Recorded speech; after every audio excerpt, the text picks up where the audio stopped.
Hello सांग मैंने मुई फेर घाए पले आइली आ गोटे नुआ वीडियो नहीं जेनटा कि सुजना खड़ार बेसर मुई केनता बनासी सेटा आपन मानकर संगे शेयर करमी। तो चल आरंभ करमा। तो मुई पहले डिचकी गैस थी बसई देली आउ सेठी टिके पानी पकई देली आउ जेते परिबा काटिकरी नहीं जेनता कि सुजना खड़ा आलू दुईटा आउ बैगन सबुके पकईकरी सेठी मुई बसई देली सिझबार लगी। तो सेठी मुई टिके नून टिके देली आउ हल्दी टिके देली आउ फुटबार लगी किछि डेरी छाड़ली। फुटी गला परे मुई हेती बेसर पकई देली। जेंती बेसर थी मुई नहीं थिली लेसुन जीरा टिके आउ मर्ची टिके आउ सुरस टिके आउ सबुके बाटिकी मुई बेसर बने नहीं थिली। सेटा मुई 2-3 चामच इथि पकाला पर एटाके मुई किछि डेरी लगी सिझबार लगी छाड़ी देली।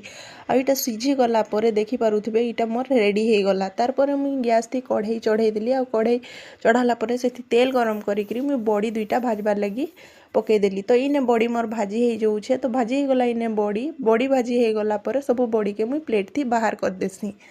तार परे मुई इथि टिके पचफुटन टिके आउ सुखा मिर्चा आउ टिके मुई भिसिंगा पतर पकई देसी जेनटा कि फ्लेवर भी बहुत भल आसी आउ बास्ना भी बहुत भल देसी। तापर 2-3टा टमाटर के मुई काटिकी पकई देसी आउ भल से इथि भाजी पकासी।